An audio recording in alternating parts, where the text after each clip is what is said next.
Hello दोस्तों, कैसे हैं आप सभी। स्वागत है आप सभी का एक्टिव अनुज राइट लाइन के साथ। मैं हूं अनुज, आपका दोस्त।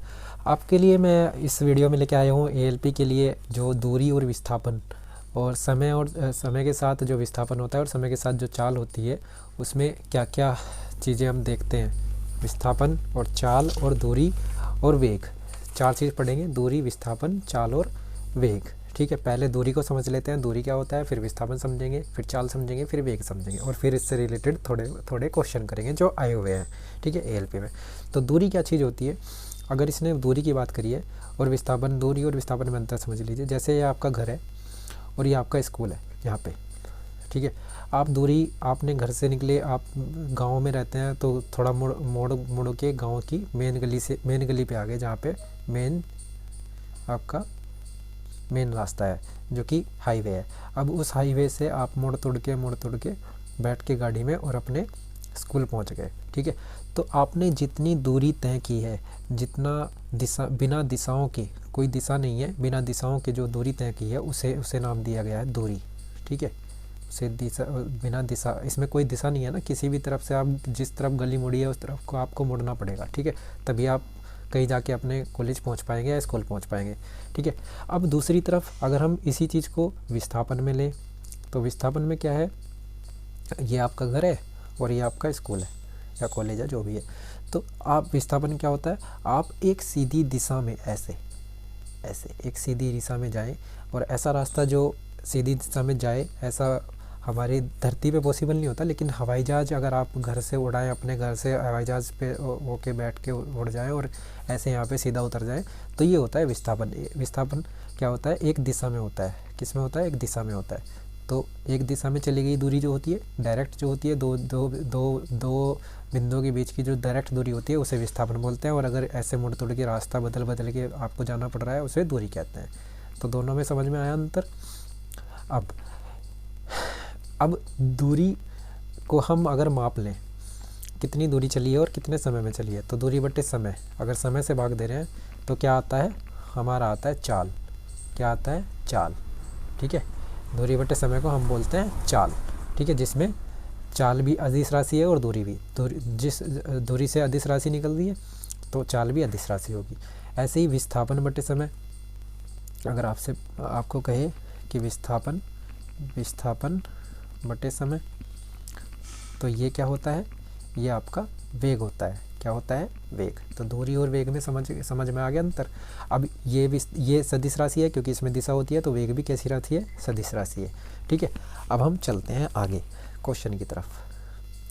पहला क्वेश्चन कह रहा है, वह भौतिक राशि जो कभी भी ऋणात्मक नहीं हो सकती। देखो, अगर किसी के बीच में कोई दूरी है, कोई आप दूरी चले ऐसे, तो ऋणात्मक कैसे हो जाएगी भाई, ऋणात्मक तो हो ही नहीं सकती है। ये तो हमेशा पॉजिटिव की तरफ चलेगी, ये नेगेटिव में हो ही नहीं सकती। ठीक है, दूरी तो चाहे किधर भी चले, हम इधर से इधर चले, चाहे इधर से इधर चले। ठीक है, तो ये ऋणात्मक, अब कोई पॉइंट थोड़ी है इसमें प्लस माइनस के, या इधर प्लस है इधर माइनस है, तो कहीं भी, तो ये तो इधर से इधर चले या इधर से इधर चले, तो दूरी है। ठीक है, तो दूरी में कोई ऋणात्मक पॉइंट नहीं होता, कभी भी ऋणात्मक नहीं होती। और दूरी एक अदिश राशि है। ठीक है, आगे चलते हैं। डैश का उपयोग एक वस्तु की समग्र गति का वर्णन करने और किसी दिए गए समय पर इसकी प्रारंभिक स्थिति के संदर्भ में अंतिम स्थिति का पता लगाने के लिए किया जाता है। तो इसमें क्या हो जाएगा, दूरी और विस्थापन दोनों आ जाएगा। ठीक है, किसका उपयोग, एक वस्तु के समग्र गति का वर्णन करने और किसी दिए गए समय पर इसकी प्रारंभिक स्थिति के संदर्भ में अंतिम स्थिति का पता लगाते हैं। सॉरी, तो ये हो जाएगा दूरी और विस्थापन, दोनों से ही प्रारंभिक स्थिति और अंतिम स्थिति का पता लगाया जा सकता है। ठीक है, स्थिति का पता तो दूरी से लगेगा, कितनी दूरी पे है। आगे चलते हैं, वेग और समय का गुणनफल। अगर वेग और समय के गुणनफल कर रहे हैं तो क्या मिलेगा, हमने अभी देखा कि विस्थापन बटे समय से वेग आ रहा था। तो जब समय वेग आ रहा था, जब इस वेग में हम समय की इधर गुना कर देंगे तो क्या बचेगा, इधर विस्थापन बचेगा। तो आंसर क्या हो जाएगा हमारा, विस्थापन इज दी राइट आंसर। ठीक है, इसका राइट आंसर हो जाएगा विस्थापन। समय की वेग से गुणा करने से हमें विस्थापन मिलता है। आगे चलते हैं।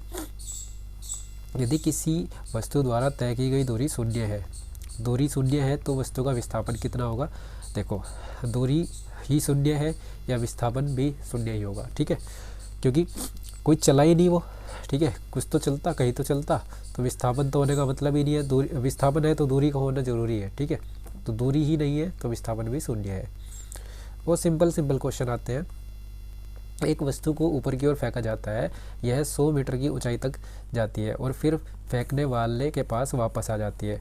तो देखो, फेंकने वाले के पास वापस आ गई। वस्तु का वास्तविक विस्थापन 50 मीटर, वस्तु द्वारा तय की गई कुल दूरी शून्य, वस्तु का वास्तविक विस्थापन शून्य, वस्तु का वास्तविक विस्थापन 100 मीटर। तो इसमें क्या हो गया, देखो, जब भी कोई वस्तु किसी स्थान से जाएगी ऐसे और फिर उसी स्थान पर ऐसे वापस आ जाएगी, तो यही आ गई।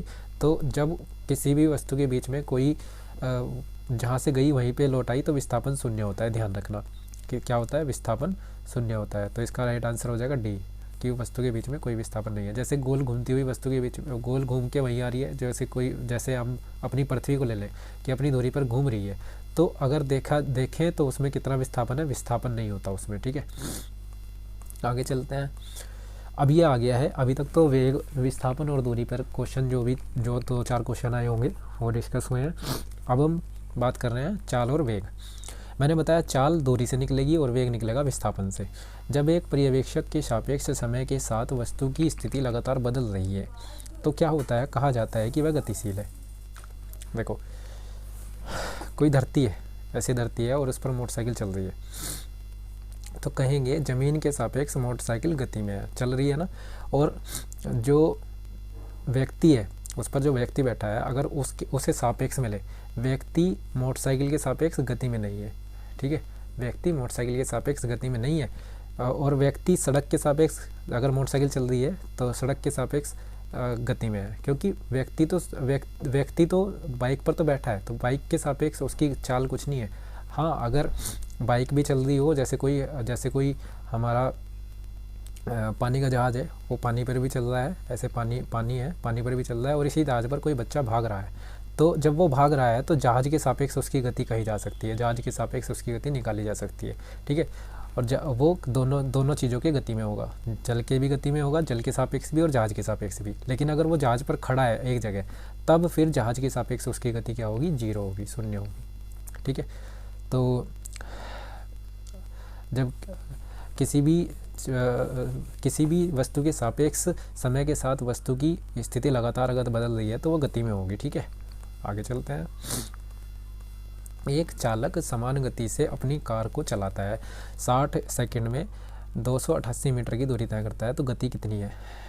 देखो, दूरी तय की है, दूरी बटे समय, तो दूरी हमारी किस में है, मीटर प्रति सेकंड में निकालते हैं हम, तो 688 नहीं है, 288 है, 288 बटे 60 से आंसर आ जाएगा, ठीक है। 4.8 मीटर प्रति सेकंड में आंसर आएगा, ठीक है, क्योंकि तुम चाल निकाल रहे हो। चाल बराबर दूरी बटे समय।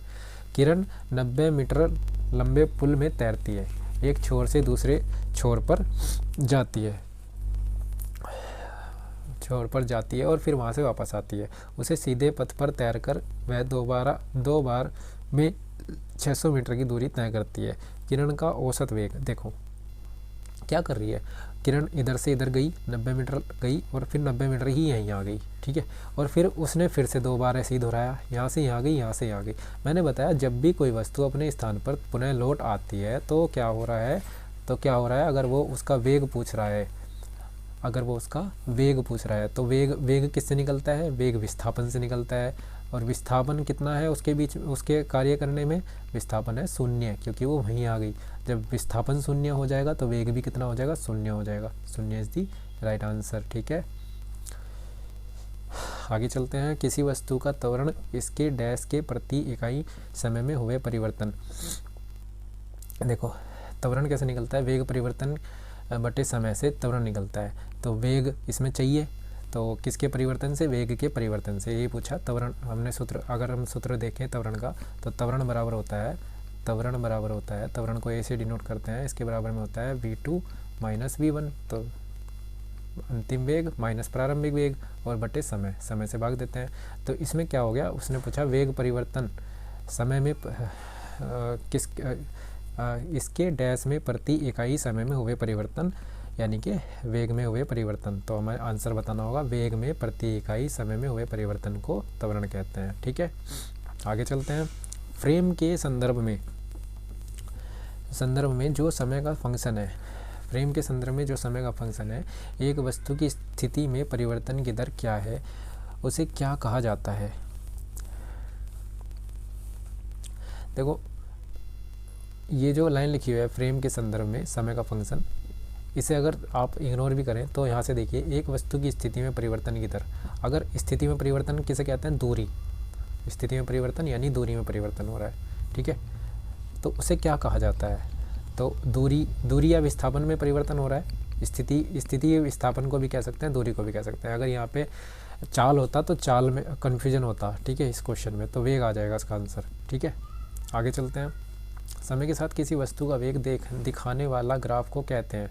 देखो क्या क्या ले रहे हैं हम, समय और वेग ले रहे हैं, तो क्या उसका नाम क्या हो जाएगा, वेग समय ग्राफ। ठीक है, क्या ले रहे हैं, समय के साथ वस्तु का वेग दिखा रहे हैं ग्राफ पे, तो समय के साथ वस्तु का वेग दिखा रहे हैं तो वेग समय ग्राफ हो जाएगा उसका नाम। ठीक है, सिंपल है। आगे चलते हैं। औसत चाल और औसत वेग वस्तु की दिशा दर्शाता है।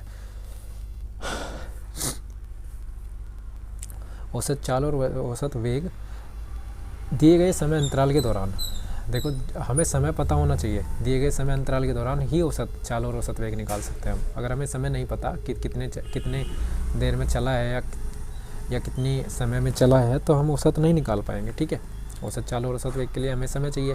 एक भीड़ भाड़ वाली सड़क पर एक बस की गति डैश गति का उदाहरण है।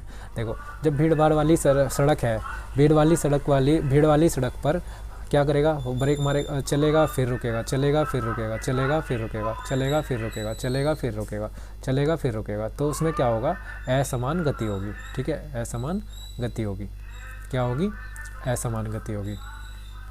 आगे चलते हैं। चाल, दूरी और समय के बीच संबंध। हमने बताया चाल बराबर दूरी बटे समय, चाल बराबर यानी कि स्पीड बराबर डिस्टेंस बटे टाइम, स्पीड बराबर डिस्टेंस बटे टाइम। तो देख लेना डिस्टेंस बटे टाइम किस में है, बी में है। ठीक है, B is the right answer. ठीक है, आगे चलते हैं। तात्कालिक वेग और औसत वेग तब बराबर होते हैं जब इसमें शून्य त्वरण हो। तात्कालिक वेग और औसत वेग कब बराबर होते हैं, जब त्वरण ना हो। ठीक है, त्वरण इसमें शून्य हो, यानी कि वेग में परिवर्तन ना हो रहा हो। आगे चलते हैं। विस्थापन के परिवर्तन दर को डैश कहा जाता है। विस्थापन के परिवर्तन दर को विस्थापन के परिवर्तन दर, यानी कि विस्थापन में परिवर्तन हो रहा है और समय से भाग दे रहे हैं, तो विस्थापन को ही हम समय से भाग दे रहे हैं। विस्थापन को समय से भाग देने पर हमारा क्या आता है, वेग आता है। ठीक है, विस्थापन में परिवर्तन की दर को विस्थापन के परिवर्तन दर को, ठीक है, समय के साथ माप रहे हैं विस्थापन को, तो हमारा क्या आ जाएगा, वेग आ जाएगा। विस्थापन के परिवर्तन दर को क्या कहता आता है, वेग कहा जाता है। ठीक है, यहाँ से भी ये दोबारा क्वेश्चन पूछा है। ठीक है, एएलपी में आया हुआ है भाई। ठीक है, 2018 में। आगे चलते हैं। विस्थापन में परिवर्तन की दर को, फिर से सेम क्वेश्चन है तो वेग में आ जाएगा। आगे चलते हैं। यदि कोई वस्तु समान समय अंतराल में असमान दूरी तय करती है तो इसे कहा जाता है। तो समान समय अंतराल में असमान दूरी अगर तय करेगी तो उसकी गति कैसी रही होगी, असमान ही रही होगी, क्योंकि समान समय अंतराल में असमान दूरी तय कर रही है तो असमान उसकी गति रही होगी। अगर एक समान गति रहती तो एक समान दूरी तय करता तो समान गति हो जाती, असमान गति से वो चला होगा, तभी उसमें दूरी में फ़र्क आया है। निर्दिष्ट दिशा में किसी वस्तु की गति को कहा जाता है। एक ही दिशा में किसी वस्तु की गति को, अगर एक दिशा में जा रहा है तो दिशा वाले से हम क्या निकाल देते, उसकी गति को क्या कहा जाता है, वेग कहा जाता है। ठीक है, विस्थापन आ जाता है उससे। कौन सी मात्रा चाल के साथ इसकी गति निर्देश करती है। हमने बताया कि चाल के साथ इसकी गति निर्देश करती है। वेग ही ऐसी चीज़ है।